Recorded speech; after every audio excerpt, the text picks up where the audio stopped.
Drop everything you're doing because something unprecedented has just unfolded in Britain. The UK Supreme Court has unleashed a political bombshell so explosive it's threatening to bring down a sitting Prime Minister, Keir Starmer. Once hailed as a reformer and a beacon of integrity, Starmer is now at the epicenter of one of the most damning corruption scandals in modern British political history. The allegations include £124,000 in undeclared income, £39,000 in undisclosed gifts, dubious offshore financial manoeuvres, and a disturbing abuse of power seemingly aimed at silencing opposition voices like Reform UK. But the true shock came when the Chief Justice herself publicly called for Starmer to resign. This isn't just another Westminster scandal, it's a full-blown national crisis, and the fallout is intensifying by the hour. What you're about to read may fundamentally alter your perception of British politics and karma forever. The ruling that shook the nation. The Supreme Court's announcement arrived without warning. What had been billed as a routine statement on political ethics transformed into a constitutional earthquake. As reporters crammed into the courtroom expecting a dry legal review, Chief Justice Dame Sukhvinder Kaur entered with a sealed envelope, its contents soon to redefine the trajectory of British politics. Her delivery was composed, but the message landed like a thunderclap. She detailed a comprehensive and brutal account of ethical collapse, secret offshore transactions, undeclared taxable income, luxury gifts masked as political donations, and a deliberate attempt to cover it all up. The most damning figure was £124,261 in unreported taxable gains, stemming from a suspicious property deal that the Chief Justice stated showed signs of deliberate obfuscation and manipulation of financial records. This is not a matter of political rivalry, Dame Kaur declared on national television. This is a legal and constitutional emergency. The public has been misled, institutions have been abused. Corrective action is required now. The courtroom was stunned, newsrooms scrambled, and social media erupted. Within minutes, hashtags like #StarmerMustResign and #UK Supreme Court were trending globally. The legitimacy of Starmer's leadership was crumbling before the nation's eyes. From integrity to infamy. So, how did we arrive at this point? How did the man who built his political career on transparency and the rule of law become the epicenter of Britain's most devastating political scandal in decades? The answer lies in a paper trail that, until now, had largely been overlooked. It all began quietly with whispers inside the Treasury. Low-level auditors flagged peculiar discrepancies between Starmer's declared assets and his real-world spending. These concerns were initially dismissed as clerical errors or misunderstandings of paperwork. However, investigative journalists weren't so quick to disregard them. They obtained internal documents revealing that the sale of Starmer's family property in North London did not align with official tax filings. Public records showed a declared gain of just over £275,739, but property valuation experts estimated the real market profit closer to £400,000, leaving a suspicious shortfall of £124,261. Labour spokespeople initially shrugged it off, calling it a minor miscalculation, but the trail only grew murkier. Bank statements, legally obtained through a whistleblower, showed wire transfers from Starmer's family trust to offshore accounts in Jersey, linked to shell corporations operated by his longtime financial advisor. These were not theoretical or speculative, they were verified movements of cash, and crucially, they were never reported. Secret gifts, lavish perks, and legal deceit. The court also revealed that Starmer had received more than £39,000 in unreported gifts and perks. These were no mere tokens of appreciation, they included designer watches and handbags, private wine collections, and first-class retreats disguised as political strategy weekends. A suite of high-end services was paid for by Lord Wat Ali, a Labour-affiliated donor. The kicker? These weren't accidental oversights. Leaked internal Labour emails now show that Starmer personally instructed aides to reclassify these perks as party development expenses to avoid having to declare them publicly. Legal experts described it as textbook concealment, the Supreme Court called it malicious intent to deceive. The culture of silence. What makes this scandal even more chilling is the culture of control surrounding it. Several senior aides reportedly advised Starmer to come clean early. Instead, they were reassigned or forced out. One whistleblower, a former senior Labour staff member, testified that she was warned, "You don't break ranks unless you're ready to break your career." This was not merely one man's misjudgment, this was an institutional cover-up protected by fear and loyalty. For over a year, the party's internal mechanisms, designed to ensure ethical compliance, were bypassed, ignored, or manipulated. Starmer's grip on his team was tight, dissent was stifled, transparency was replaced with PR spin, and ethics were buried under layers of bureaucracy and legal jargon. But now the truth is out, and it's tearing Labour apart. Parliament in crisis. Just hours after the Supreme Court ruling, Parliament descended into chaos. MPs from across the political spectrum demanded an emergency session. The Speaker convened a late-night debate, during which calls for Starmer's resignation rang out from both opposition benches and his own party's backbenches. One former ally described the ruling as the final nail in the coffin. Another Labour MP told the press, "He cannot survive this. Every hour he stays, the legitimacy of our government decays." Reform UK leader Nigel Farage demanded a snap general election, stating, "The Prime Minister has lied to Parliament, the people, and the courts. The nation must now decide who they can trust to govern." The Liberal Democrats joined in, calling for an independent constitutional inquiry into the wider implications of the scandal.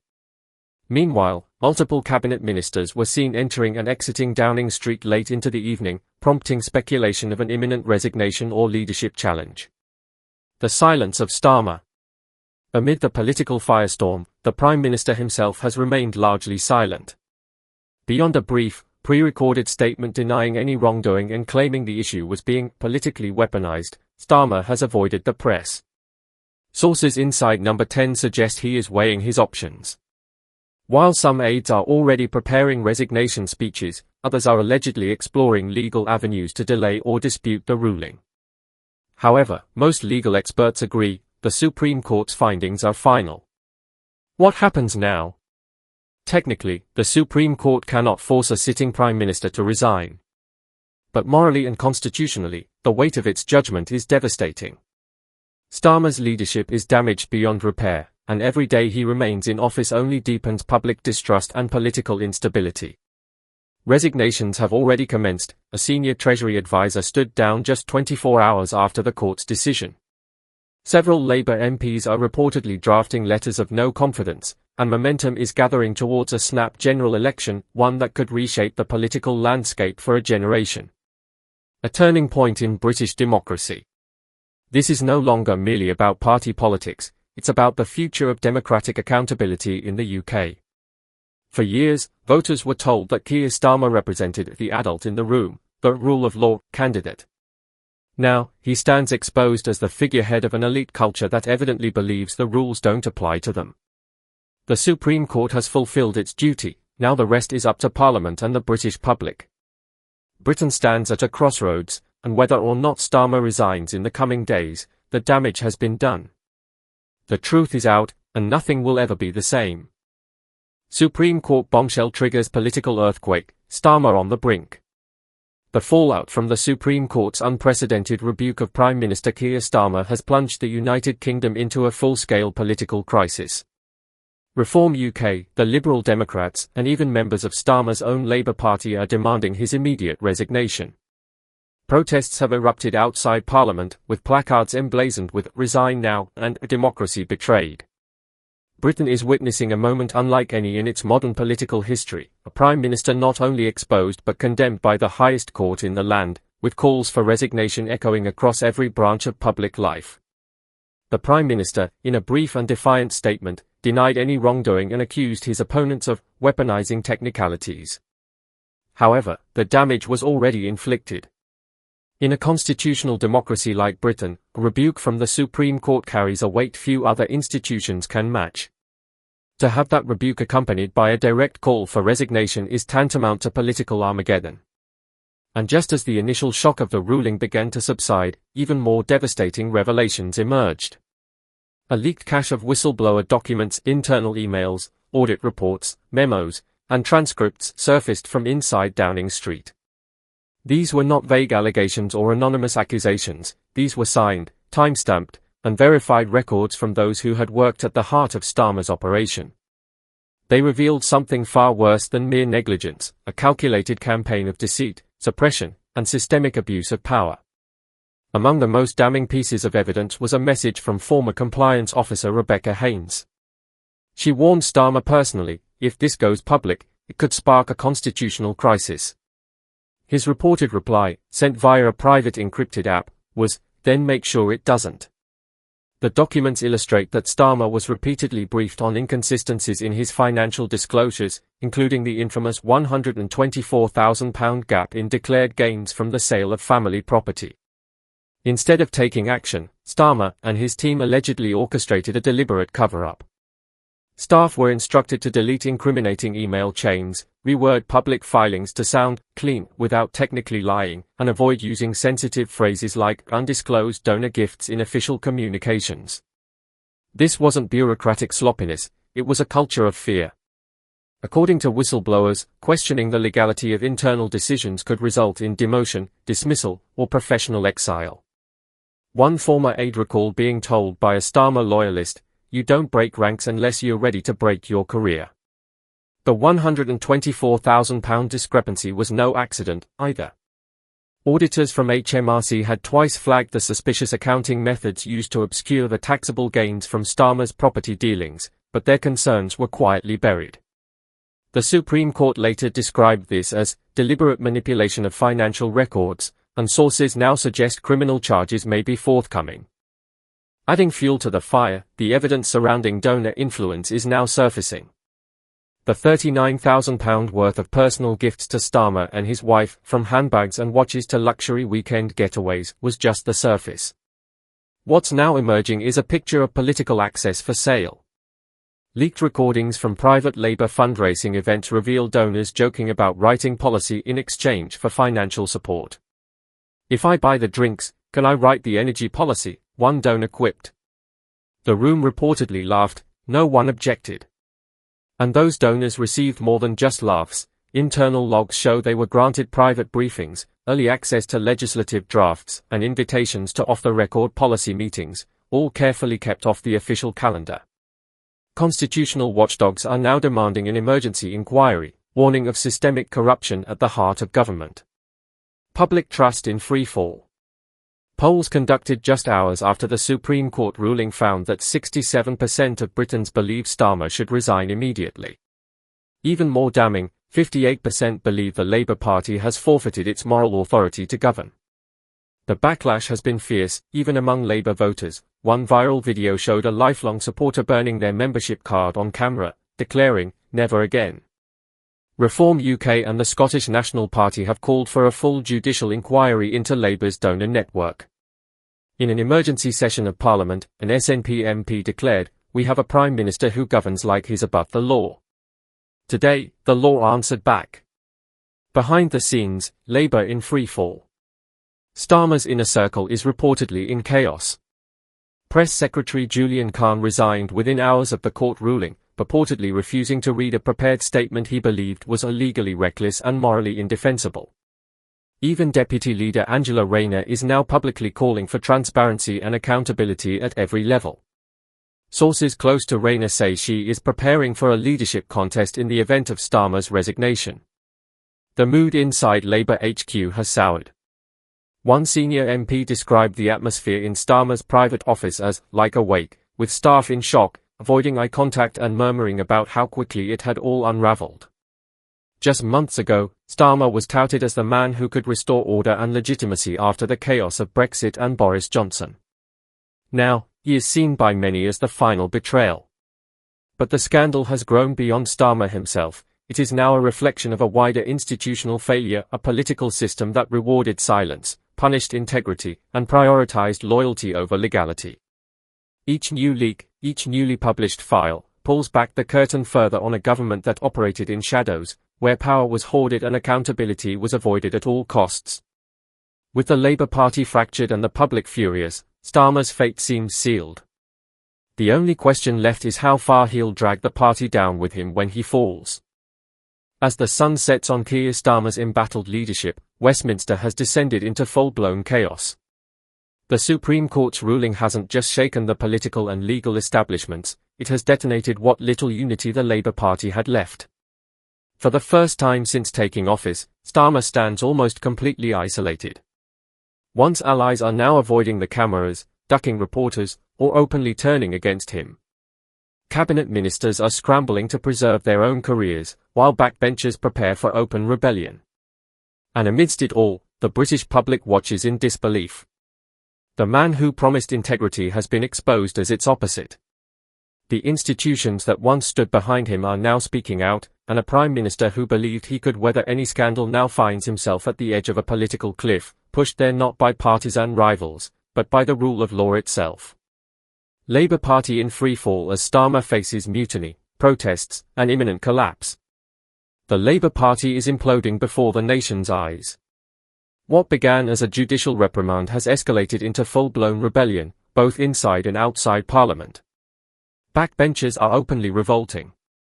The public, once cautiously hopeful that Keir Starmer might restore some semblance of moral clarity to British politics, now watches with fury as the Labour leader clings to power amidst scandal and deception. In the days following the Supreme Court's damning ruling, Labour's senior ranks began to crumble. Shadow Home Secretary Yvette abruptly cancelled her scheduled media appearances and was later seen leaving Parliament through a side entrance, refusing to answer a single question from reporters. Ed Milliband, once a vocal supporter of Starmer, issued a cold, procedural statement that pointedly avoided even mentioning the Prime Minister by name. Inside Labour HQ, panic is setting in. Lisa Nandy, long whispered about as a potential successor to Starmer, has reportedly begun holding exploratory meetings with donors and influential backbench figures. According to insiders present at one such meeting, the message was blunt: if Keir doesn't go now, we all burn with him. This sudden collapse in loyalty has transformed the Labour leadership into a bunker mentality. Starmer's inner circle has locked themselves into emergency strategy sessions, but even they seem resigned to the fact that the walls are closing in.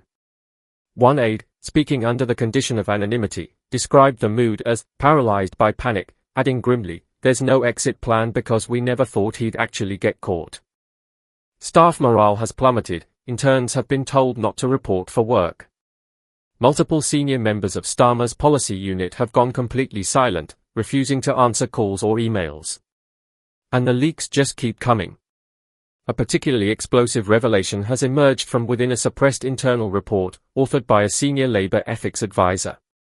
The report, buried for over 6 months, warned that Starmer's financial entanglements posed a severe reputational risk to the party and urgently recommended transparency reforms. The leadership took no action. Now, that same report is circulating among Labour MPs, many of whom are preparing a formal letter of no confidence. According to one well-placed source in the Parliamentary Labour Party, more than 70 MPs are prepared to sign. The only question left is whether Starmer will resign before or after they make their move. The Conservatives, seizing the opportunity, have launched a ferocious counterattack. Prime Minister Rishi Sunak has accused Starmer of overseeing a shadow government of lobbyists and liars. Tory MPs are gleefully highlighting the irony. The man who spent years preaching about ethics reforms now finds himself engulfed in the very corruption he once vowed to eliminate. But the backlash isn't limited to party rivals. Civil service unions are demanding an inquiry into alleged pressure from Starmer's office on regulatory bodies. Journalists, many of whom once gave Starmer the benefit of the doubt, are now scrutinizing every contract, every foreign trip, every undeclared gift. And the public? They've taken to the streets. Protests outside Parliament are growing in size and intensity. Demonstrators, many of them disillusioned Labour voters, hold signs that read Tories out and no more secrets. Scuffles have broken out between protest groups, prompting police to deploy crowd control units for the first time in recent memory. Britain's political climate feels combustible, fueled by a shared sense of betrayal that transcends traditional party lines. People aren't just angry at Keir Starmer, they are angry at a system that allowed him to rise, a system that ignored red flags, that looked the other way, that promoted silence over integrity, a system that branded Starmer as a paragon of virtue while hiding rot at the very centre. Inside the Palace of Westminster, pressure is approaching a boiling point. Conservative MPs have submitted an emergency motion demanding a full investigation by the Parliamentary Standards Committee. Both the Liberal Democrats and SNP are backing calls to temporarily suspend Starmer's prime ministerial duties until the investigation concludes. Even the Speaker of the House has intervened, warning that the situation is gravely destabilizing to parliamentary integrity. In a symbolic but powerful move, Reform UK has tabled a vote of no confidence not just in Starmer, but in the entire Labour government. Though the vote is unlikely to pass without significant defections from Labour, it signals something deeper, a looming legitimacy crisis, a political order on the verge of implosion. Meanwhile, Starmer remains largely silent. A silence that is, in itself, fast becoming a scandal. Apart from vague, legalistic statements and denials, he has avoided the press, skipped Prime Minister's questions, and been absent from major policy briefings. It's as if he's gone into hiding, hoping the storm will pass. But this storm isn't passing, it's escalating. Each day that Starmer refuses to speak plainly, refuses to submit to scrutiny, or offer genuine accountability, he deepens the public's conviction that he is no longer fit to lead. Parliament is turning against him, the courts have issued their devastating rebuke, protesters gather by the thousands, and yet Starmer clings to power. His strategy, if one exists, appears to be simple: survive through inertia, ride out the news cycle, wait for the public to forget. But this isn't just another Westminster scandal, this is a judicial indictment, a party revolt, and a national reckoning rolled into one. Starmer's rise was built on the promise of restoring trust, dignity, and competence to British politics. He branded himself as a forensic legal mind, a man of unshakable integrity, the adult in the room, after years of Tory chaos. But that carefully cultivated image is now in tatters. The man once dubbed Mr. Integrity is now being likened to a political con man, hiding behind rules he no longer follows, leading a party that no longer believes in him. And the greatest tragedy isn't just Starmer's personal fall, it's what that fall represents. Millions placed their trust in him, working-class voters who believed his promises, youth activists who thought they were building a cleaner, more ethical future, lifelong Labour supporters who believed they were giving decency another shot. Now those people are left with a sense of betrayal that cuts deep. What's collapsing isn't just a political campaign, it's the illusion of change, the betrayal of hope, the weaponization of ethics as nothing more than a branding exercise. The judiciary has spoken, Parliament is erupting, the streets grow louder by the hour. And yet, inside number 10, Keir Starmer still clutches the reins of power, refusing to let go, even as the foundations beneath him crack. He bet everything on silence and spin, but the public isn't buying it anymore. They see through the mask now, they see the lavish gifts, the shell companies, the regulatory interference, the donor kickbacks, the manipulation of ethics as PR rather than principle. What happens next will define not just Starmer's legacy, but Britain's political future. Will the system close ranks to protect its own, or will it finally correct itself and deliver the justice that democracy demands? Let us know your thoughts in the comments, and don't forget to subscribe to our channel for more critical updates on UK politics.